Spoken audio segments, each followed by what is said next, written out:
Bonjour à tous, il nous fait plaisir de vous présenter cet atelier sur le financement et l'accompagnement de projets en agro-environnement destinés aux producteurs agricoles des Laurentides.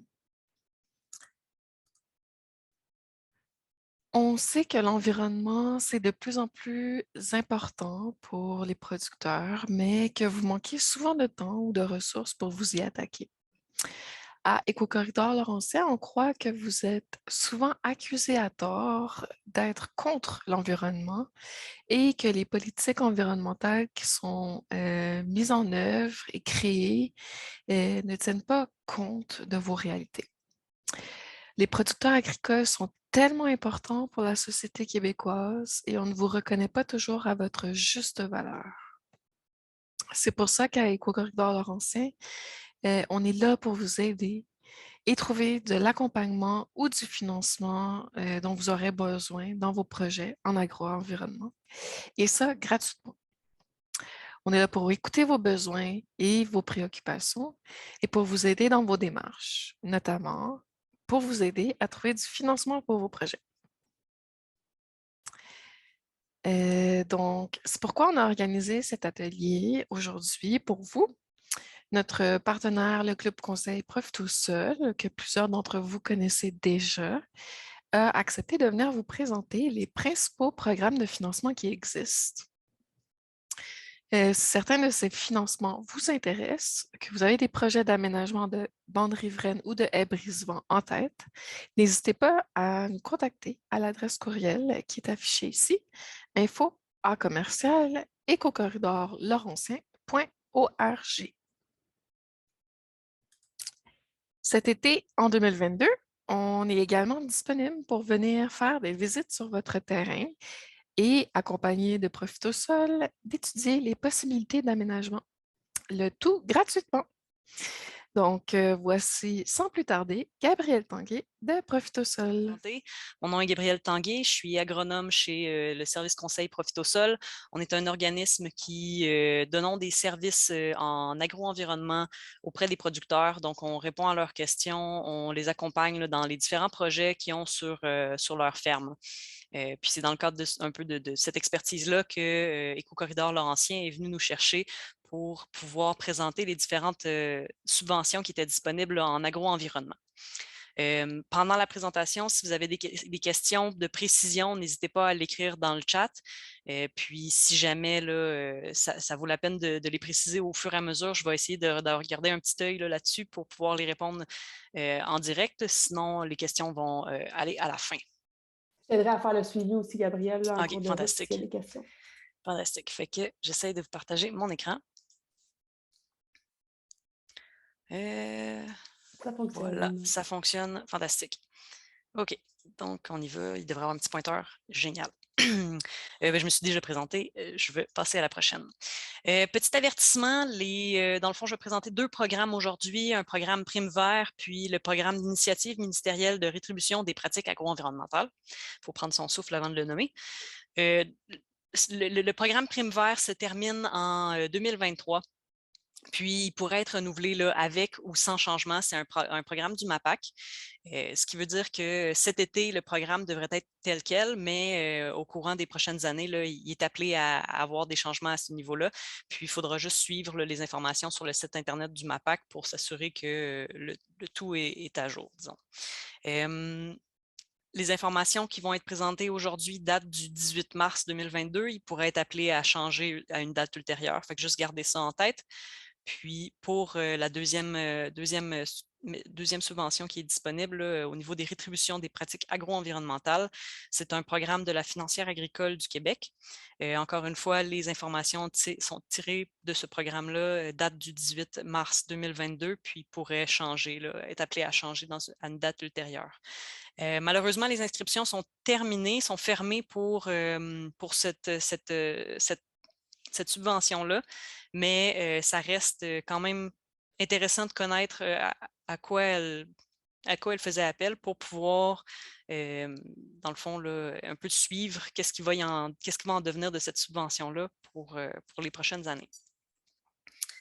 Alors, On va commencer avec le programme Prime Vert. Je vais vous présenter 2 volets du programme Prime Vert. Un volet beaucoup plus en détail que le deuxième, mais commençons par le volet 1, qui est un programme du MAPAC, comme j'ai mentionné plus tôt. Quelques petites généralités. De façon générale, le taux de subvention est de 70% des dépenses.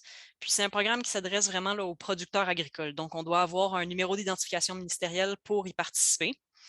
Il y a une bonification qui est possible à 90% pour des entreprises qui feraient partie de la relève. Donc, au moins un propriétaire doit posséder des parts dans l'entreprise pour faire partie de la relève. Il y a certaines conditions qui s'appliquent. Des entreprises qui détiendraient une pré-certification ou une certification biologique, de même qu'une entreprise qui participerait à un projet d'approche de mobilisation collective qui est reconnu. Si jamais vous n'êtes pas sûr, si vous rentrez dans l'une ou l'autre de ces particularités-là ou ces options-là, vous pouvez communiquer là, dans le fond avec soit un conseiller du MAPAC, soit un agronome comme nous, chez Profitosol, on pourrait probablement répondre à vos questions aussi à ce niveau-là pour vous assurer que vous rentrez dans la bonne catégorie. Donc, de base, un taux de subvention de 70%, possibilité de bonifier à 90% dans certaines conditions. Le montant minimal de la subvention est de 500 $. Donc, tout projet qui demanderait une subvention de moins de 500 $ va être refusé. Pour le montant maximal, c'est cumulatif pour chaque mesure, pour la durée du programme. Comme on est à la dernière année, dans le fond, là, du programme, vu qu'il se termine en 2023, ça veut dire que si vous avez déjà fait des actions dans les années précédentes, à partir de 2018, parce que le programme était 2018-2023, il est possible que l'enveloppe de subventions qui était disponible pour votre entreprise soit complète. À ce moment-là, c'est juste de s'informer auprès des conseillers du MAPAC qui vont pouvoir vous répondre directement là, à savoir s'il vous reste de l'argent disponible pour vos projets. Dans la plupart des cas, il est nécessaire d'avoir un plan d'accompagnement agro-environnemental qu'on appelle communément un PAA. Puis, ce plan-là, il y a différentes actions. C'est un plan qui est réalisé avec l'agronome, un agronome puis le producteur agricole nécessairement, pour cerner les différentes pratiques en agro-environnement qui peuvent être améliorées sur la ferme. Puis, il y a différentes actions qui peuvent ressortir de ce plan d'action-là, où on va cerner des mesures qui peuvent entrer dans le programme Prime Vert. J'ai mis le site Internet du MAPAC là, pour plus d'informations. C'est sûr que là, ce n'est pas le site Internet total, là, mais dans le fond, quand vous aurez le PowerPoint, vous aurez juste à cliquer sur ce lien-là. Ça va vous amener à la page avec toutes les précisions du programme du volet Prime Vert, volet 1, dans lequel, là, sur cette page Internet-là, il y a les guides du demandeur, des présentations plus détaillées sur chacune des mesures, puis les formulaires de demande aussi. Pour le volet 1, il y a plusieurs mesures. Donc, on en énumère ici, en fait, on énumère toutes les mesures qui sont en fonction actuellement. Je vais vous les nommer rapidement, puis on va passer là, une par une ces différentes mesures-là. La première mesure, c'est l'aménagement agro-environnemental durable intégrant des arbres et des arbustes ou étant favorable à la biodiversité. Donc, tout ce qui est haies brise-vent, bandes riveraines. Après ça, pratique de conservation des sols et ouvrages de conservation des sols. C'est tout ce qui toucherait là, la gestion des problématiques d'érosion, ce genre de choses-là. Fait que ça inclut les cultures de couverture, les intercalaires, ce genre de choses. Équipements et pratiques visant à la réduction des risques liés aux pesticides. On pense notamment aux filets anti-insectes. Équipements permettant l'application en bande de matières fertilisantes dans les cultures horticoles. C'est plutôt bien dit, disons, c'est assez clair. Équipement de gestion optimale de l'eau d'irrigation pour améliorer la gestion à la ferme de l'eau d'irrigation. Ouvrage de stockage d'éjection animale pour les entreprises de la relève. Équipement et infrastructures de gestion des résidus végétaux et des eaux usées. Puis aménagement alternatif en production de bovins de boucherie. Donc, comme je disais, là, on va passer au travers de chacune de ces mesures-là pour voir un petit peu plus qu'est-ce qu'il y en est. Commençons par la première. Aménagements agro-environnementaux durables intégrant des arbres et des arbustes ou étant favorables à la biodiversité. C'est vraiment un programme là, qui veut encourager puis favoriser la conservation et la santé des sols, la conservation de la biodiversité, l'amélioration de la qualité de l'eau et de l'air, puis aider là, dans la lutte et l'adaptation au changement climatique des entreprises agricoles. Les aménagements qui sont admissibles, il y en a quand même plusieurs, puis chacun de ces aménagements-là, il y a une aide financière maximale. Il faut vraiment consulter les programmes là, pour voir le détail de comment ça se déclare chacun de ces maximums-là. Il faut considérer aussi que euh, dans, dans la subvention, dans cette mesure, il y a un montant maximal qui est de 40 000 pour, dans le fond, qui est cumulatif là, pour toutes les actions qui ont été faites. Dans les aménagements disponibles admissibles, les haies brise-vent en font partie, ainsi que les bandes riveraines élargies, l'aménagement pour la biodiversité. On parle alors de bandes ou d'îlots fleuris ou boisés qui seraient aménagés, puis la valorisation des coulées agricoles. Une coulée agricole, pour ceux qui sont moins familiers avec ce terme-là, c'est un emplacement qui est souvent très en pente, qui mène à une rivière ou à un cours d'eau, qui n'est pas cultivé, mais qu'on pourrait valoriser en implantant là, des arbres et des arbustes pour favoriser la biodiversité dans cette section-là. Il y a aussi dans cette mesure un soutien qui est disponible pour l'entretien et la garnie de haies existantes.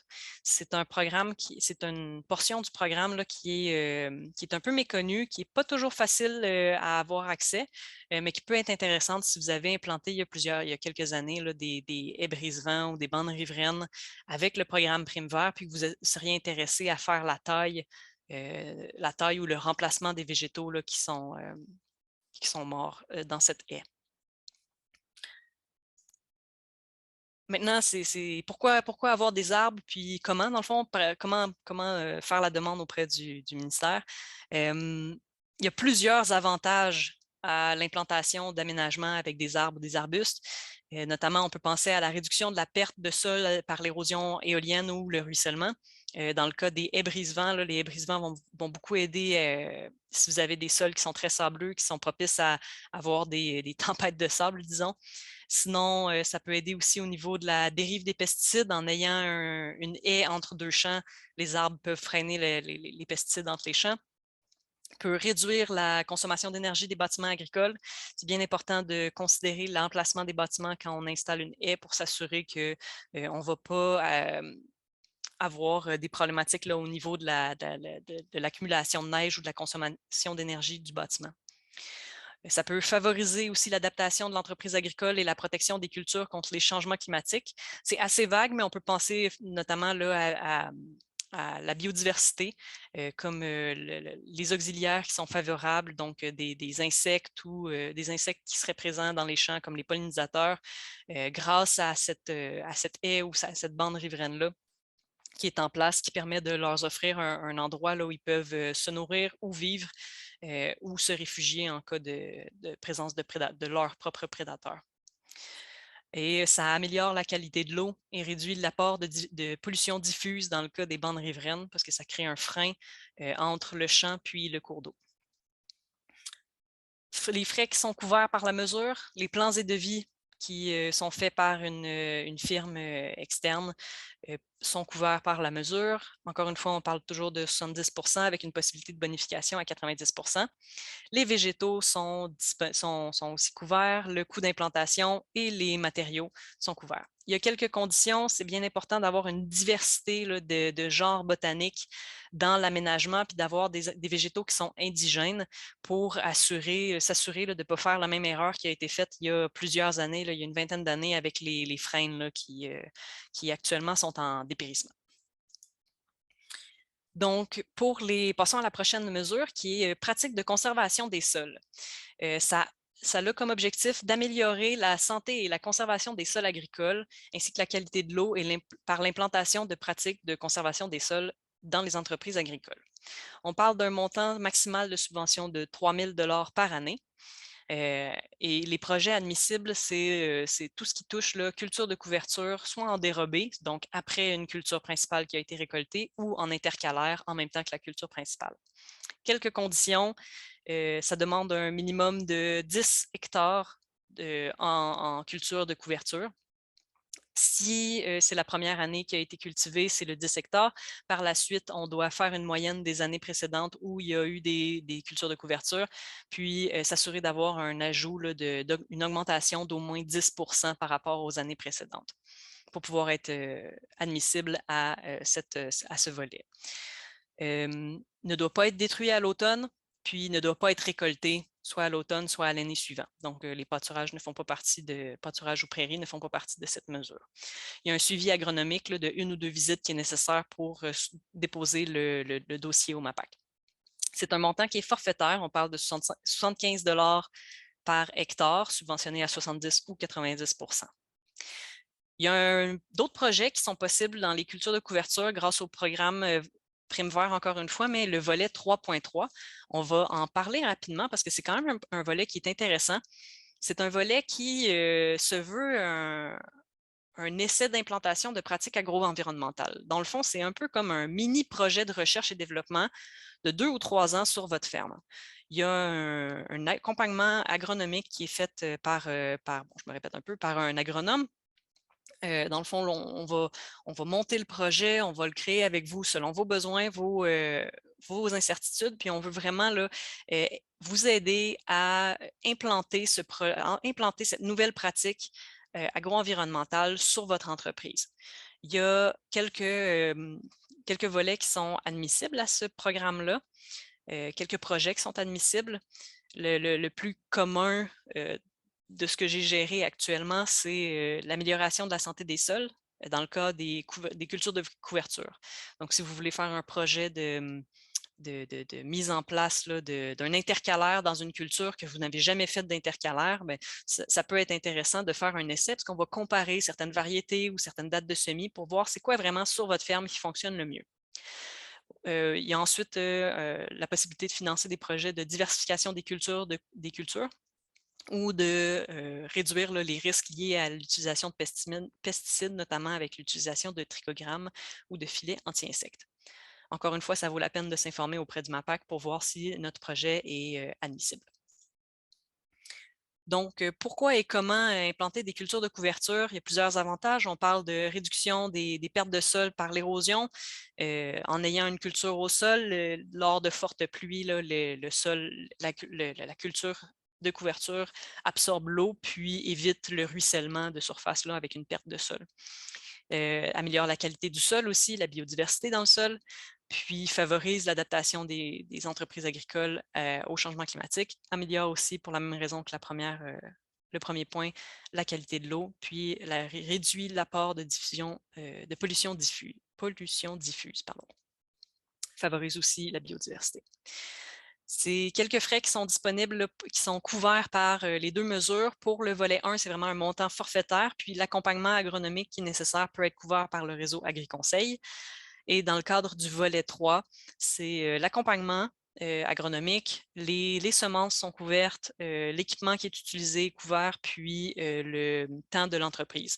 Dans le cadre du volet 3.3, c'est seulement 70 % qui est couvert. Il n'y a pas possibilité de faire une bonification dans ce cas-là. Passons à la prochaine mesure, qui est l'ouvrage de conservation des sols. C'est, dans ce cas-ci, une mesure qui veut régler des problématiques liées à la perte de sol due à l'érosion, principalement l'érosion hydrique des sols. Le montant maximal est de 40 000 $. Puis, dans le cadre de cette mesure-là, le MAPAC là, va vraiment favoriser des pratiques de conservation des sols en premier lieu. Donc, les cultures de couverture, du semi-direct, ce genre de choses-là, pour que l'entreprise essaye de régler le problème à la source au lieu de mettre un plaster sur le bobo. Des fois, ce n'est pas possible de vraiment régler le problème seulement en mettant des cultures de couverture, auquel cas, là, on peut tomber dans cette mesure-là. Il y a une ordre de priorité dans l'admissibilité des projets, puis c'est un peu particulier. Là, je voulais quand même résumer de façon très courte, puis ça vaut la peine d'aller voir le programme en entier et de lire vraiment le guide du demandeur parce que ça peut être complexe. Donc, la première priorité, ce serait de faire des voies d'eau ou des rigoles d'interception en gazonné ou en rocher, des avaloirs ou des seuils aménagés. Par la suite, on pourrait parler de descente en rocher si les premières pratiques ne peuvent pas corriger la situation. Puis en dernier lieu, on va essayer là, avec des bassins de stockage d'eau ou de sédimentation. quelques conditions qui sont demandées, c'est vraiment de privilégier les actions là, avec un meilleur rapport coût-bénéfice. Puis, dans le guide du demandeur, il est mentionné que le MAPAC peut se réserver le droit de réduire le montant si une action avec un meilleur rapport coût-bénéfice peut être disponible. Fait que c'est vraiment de discuter là, avec le conseiller à ce niveau-là pour voir si ça répond au programme.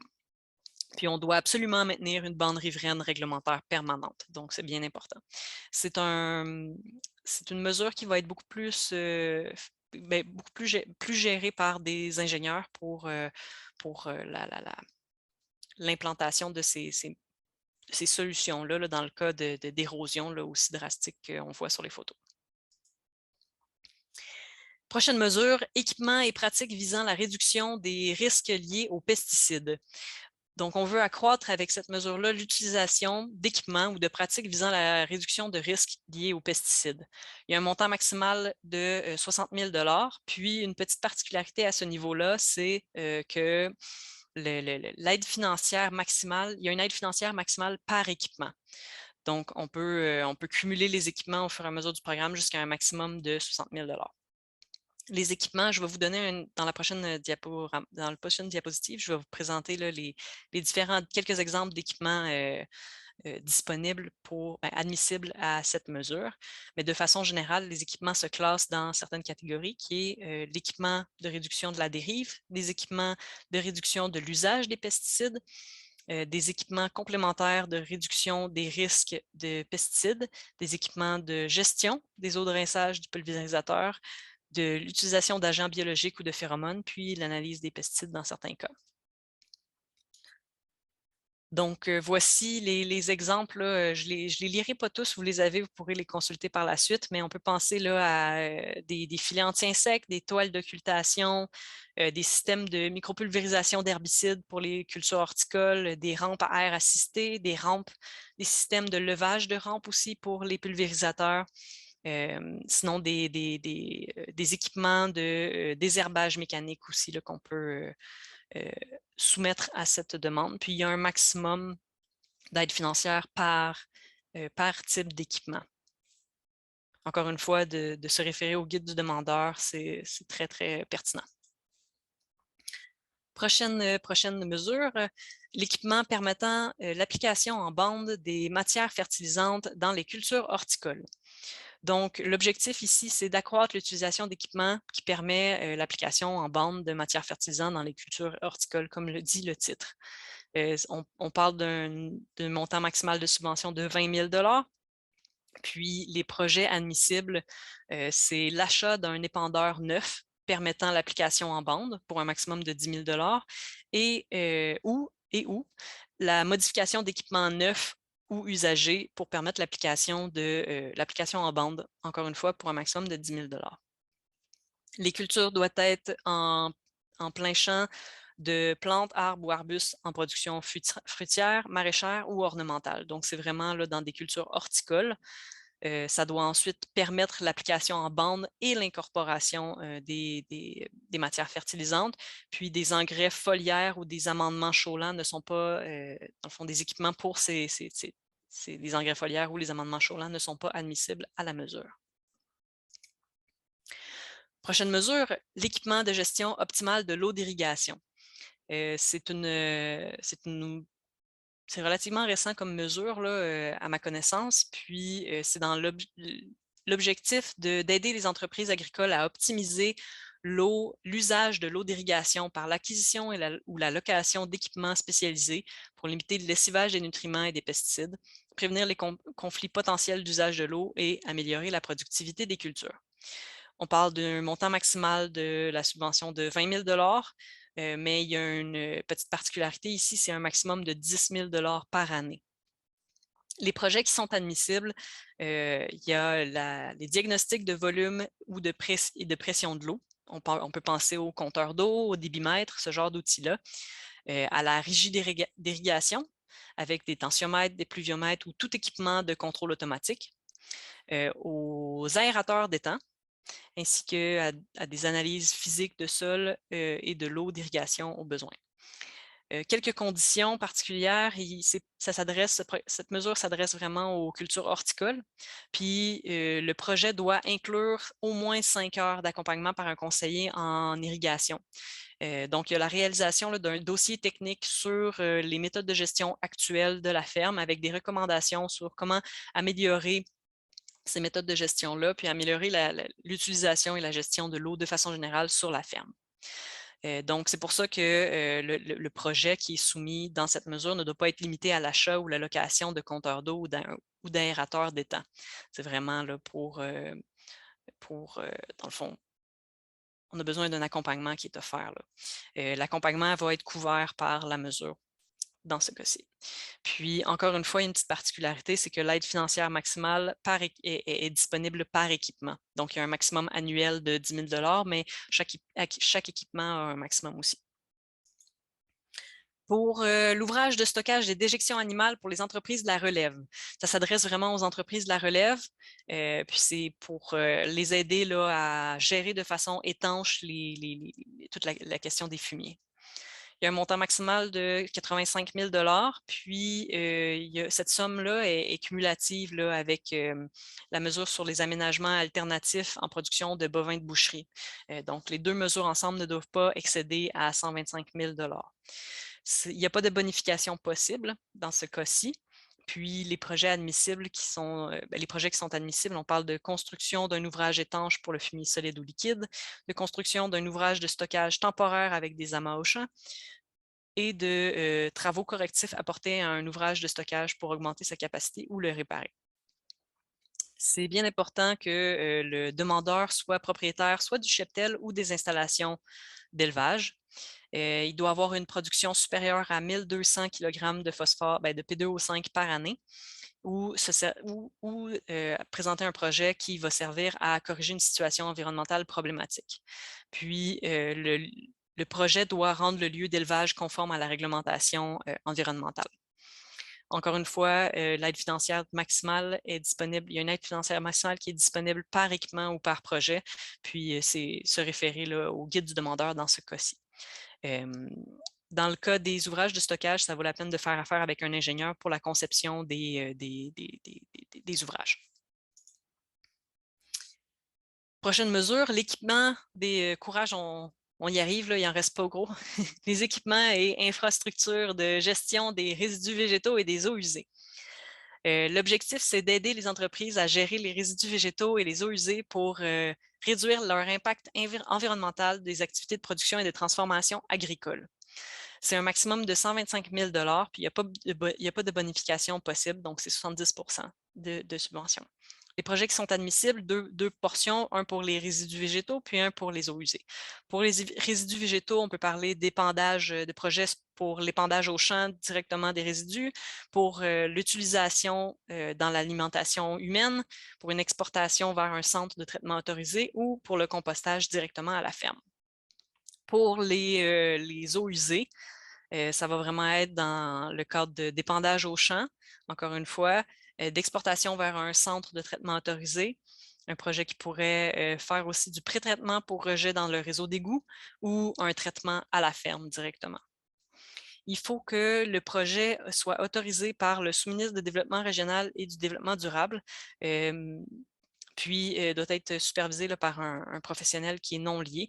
Je dois vous avouer que je n'ai jamais déposé de demande là, pour cette mesure. Il faudrait s'informer vraiment avec les conseillers du MAPAC pour s'assurer que le projet est admissible et de voir c'est quoi le processus pour faire autoriser le tout par le sous-ministre. C'est principalement là, des ingénieurs qui vont faire la conception de ce genre de projet. Dernière mesure, c'est l'aménagement alternatif en production de bovins boucherie. C'est un peu comme les ouvrages de stockage, là, ça va dans la même direction. C'est pour améliorer la gestion des fumiers des entreprises de bovins de boucherie et de grand gibier. C'est une mesure qui a un montant maximal de 125 000 $, mais cette mesure-là, la somme ne doit pas dépasser le 125 000 $ cumulatif entre la mesure sur les ouvrages de stockage des déjections animales pour les entreprises de la relève avec celui d'aménagement alternatif. il y a une bonification qui est possible, mais c'est pour certains territoires, principalement des territoires éloignés. Là, dans le cadre de la région là, des Basses-Laurentides, ça ne nous touche pas. Les projets qui sont admissibles, des travaux de correctif à un aménagement alternatif, un enclos jumelé à une bande végétale filtrante, un enclos avec une aire d'alimentation couverte jumelée à une bande végétale filtrante, une aire d'alimentation couverte pour le confinement du cheptel, une aire d'alimentation couverte jumelée à un ouvrage de stockage temporaire et un ouvrage de stockage complet ou temporaire. Quelques conditions, il doit y avoir des plans et devis avec une attestation de conformité. Les travaux vont être surveillés, doivent être surveillés. Puis il y a un suivi agronomique de 2 ans par un professionnel qui doit être fait là, suite à l'implantation des aménagements. Bien sûr, s'assurer d'avoir les licences appropriées pour les travaux. Puis, si c'est dans le cas d'une installation qui est louée, c'est important d'avoir un bail d'au moins 10 ans. C'est aussi un ingénieur là, qui fait la conception puis les plans et devis de ce genre d'aménagement. Maintenant qu'on connaît les différentes mesures, c'est quand même intéressant de savoir comment remplir une demande, parce que c'est tout souvent la première interaction qu'on va avoir avec disons, là, ce genre de subvention-là. Pour le prime vert volet 1, il y a un formulaire général qui est disponible sur le site du MAPAC, puis qui permet là, de remplir rapidement les informations sur l'entreprise, de décrire un peu le projet, de cocher quelle mesure est demandée, puis on soumet rapidement ce document-là. Par la suite, le MAPAC va nous informer là, des différents documents supplémentaires qui peuvent être demandés. Ces documents-là sont aussi présents, là, la liste des documents qui sont demandés pour chacune des mesures est présente dans les guides du demandeur de chaque mesure. Donc, ça vaut la peine de les consulter avant de déposer la demande. Comme ça, on sait un peu plus où est-ce qu'on s'enligne. La plupart du temps, des conseillers en agro-environnement peuvent vous aider, comme c'est le cas avec Profitosol, peuvent vous aider là, à remplir ces demandes-là, puis à s'assurer que tous les documents qui sont nécessaires sont regroupés, puis sont envoyés là, aux conseillers du MAPAC. Donc, dans certains cas, on peut avoir besoin de plans et devis ou d'un dossier technique réalisé par des professionnels. Il peut y avoir besoin aussi de soumissions, de soumission de fournisseurs, par exemple dans le cadre des filets anti-insectes pour la mesure sur la réduction des risques liés aux pesticides. Avant d'acheter les équipements, c'est bien important d'envoyer le formulaire avec les soumissions, puis de recevoir l'approbation du MAPAC avant de défrayer quoi que ce soit ou d'acheter les équipements pour s'assurer que les montants sont attitrés là, à l'entreprise. Puis, dans le cadre des Laurentides, l'adresse courriel qui est indiquée sur le PowerPoint est l'adresse à laquelle il faut transmettre les documents. Par la suite, vous allez être associé à un conseiller qui s'occupe de la mesure en particulier sur laquelle vous soumettez votre demande, et puis il va pouvoir répondre à vos questions le plus directement. Donc, n'hésitez pas à communiquer avec votre agronome pour plus de détails. Puis, si jamais votre agronome n'est pas en mesure de répondre à la question, bien, vous pouvez toujours contacter les conseillers du MAPAC ou nous contacter, nous, chez Profitosol. Ça va nous faire plaisir de répondre à vos questions. Passons à la prochaine mesure qui est, en fait, prochaine subvention qui était disponible, qui ne l'est plus malheureusement, mais qui est quand même intéressante, c'est l'initiative ministérielle de rétribution des pratiques agro-environnementales de la financière agricole du Québec. C'est la première fois qu'il y a un programme, à ma connaissance, de rétribution. Donc, c'est vraiment un programme qui évaluait les pratiques agro-environnementales qui étaient faites sur la ferme, puis qui évaluait les augmentations, les augmentations de valeur de ces pratiques-là au fur et à mesure, au cours des 3 années suivantes, puis qui faisait le calcul pour dire ça va avoir une valeur de temps, puis on va rétribuer le producteur de cette valeur-là pour maintenir et améliorer et augmenter ces pratiques-là en agro-environnement. Ça couvrait 5 pratiques agro-environnementales, dont la diversification des cultures, la protection du sol, des sols hors saison, la réduction de l'usage des pesticides, l'utilisation des semences non traitées aux insecticides et la mise en place d'aménagements favorables à la biodiversité. C'était vraiment une initiative, c'est une initiative qui est relativement unique, qui se déroule sur une période de 3 ans. Malheureusement, là, les inscriptions sont terminées parce que la totalité de l'aide financière a déjà été accordée. Ça s'était ouvert là, au début mars, puis en dedans de quelques jours, l'aide financière qui était accordée, qui était disponible pour cette nouvelle mesure, a été totalement accordée. On ne sait pas vraiment à date de ce jour à savoir s'il va y avoir des une nouvelle cohorte qui va être lancée pour ce programme ou dans les années à venir. Je vous encourage à rester en contact avec la financière agricole pour le développement là, de cette mesure, de cette subvention. Si jamais il y a des nouveaux programmes dans ce type-là qui se lancent, c'est probablement la financière agricole qui va les gérer. On serait rendu à la période de questions. Je ne sais pas s'il y a des gens qui auraient des questions. Vous pouvez lever votre main ou directement l'écrire dans le chat. Je vais arrêter ma présentation.